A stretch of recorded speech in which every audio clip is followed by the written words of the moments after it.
Oh no! There's two holes in the boat now! What? Steve-O, you're going the wrong way! Not really. And I'll show you why. This is the inside of the second pump. A couple of things to note here. A, we got a green color. That appears to be some sort of coating that at one point in time was on here. And as well, I have evidence of more of it. You can see the green hue in here where it's come off. And this one clearly wasn't coated with anything. So maybe that's why this one was holding up a little better. Again, you can see the green coating. Now there is evidence, and I'm guessing that this is a thin, perhaps a zinc chromate, but maybe not. Maybe it's something else.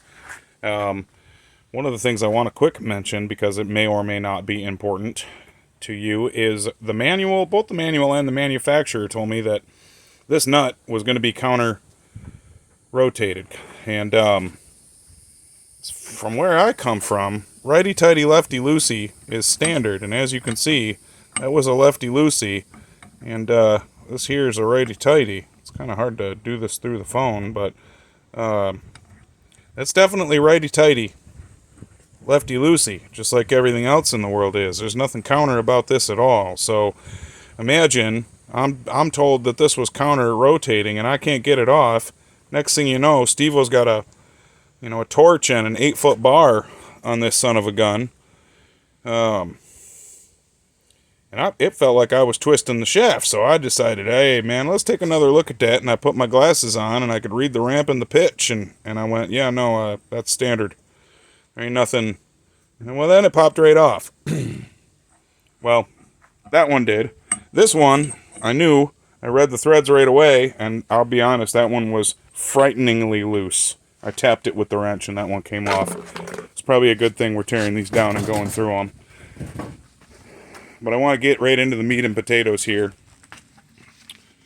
Fellas, first of all, so this is the pair of impellers. And I got a Z here. I got maybe a G there. And I guess that's the important one. But I have a Z here. And I have a G there. So that would lead me to believe that these are correct. Now this was the troubling one, and you can actually see what remains as a coating. This one looks like it was maybe chromated with coated with just straight zinc, but it looks to me like the edge of these blades. You see how it's got that step in the edge of the blade?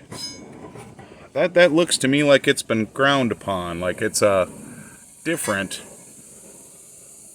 than that one. Let me see if I can get them both in the same shot. Yeah, there you go. Now I know they're backwards from each other, but this one clearly has some grinding done on it. And this is the one that ran the best. This is the one that was underperforming. So at this point, I've talked to the people at Namjet, and they agree that where they're going to get us some stainless steel shims made up. This is the rusty ones are the pump I just tore apart. The clean ones are the ones that I acid washed and greased.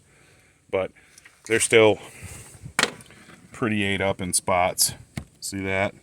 So we really don't want to reuse those. I guess they're going to fire up a machine and make us some new ones. And I think the best course of action with these impellers is just to send these impellers off to them too and have them regrind them and give me clearance enough to fit a coating in there. So I suppose the next step for me is going to be to take a dummy part and measure the dummy part and then coat it and remeasure it so I know, estimated wise how much allowance I'm going to need, and I'm going to start removing all of the rust on these parts over the course of the next couple of weeks. They're broken down now, so I do believe I want to send this one drive shaft out on the side that had the vibration. I just would like to know before I put it back in that it's straight and true. But otherwise, it's going to get cleaned up and coated. And so is the other side. The other side seemed to have fared a little bit better. So this is the keyed taper that the impeller rides on, and the other side is rusty. The other shaft is pretty rusty, and this one is still clean. So I don't know if these are just maybe different styles in manufacturing. I don't know.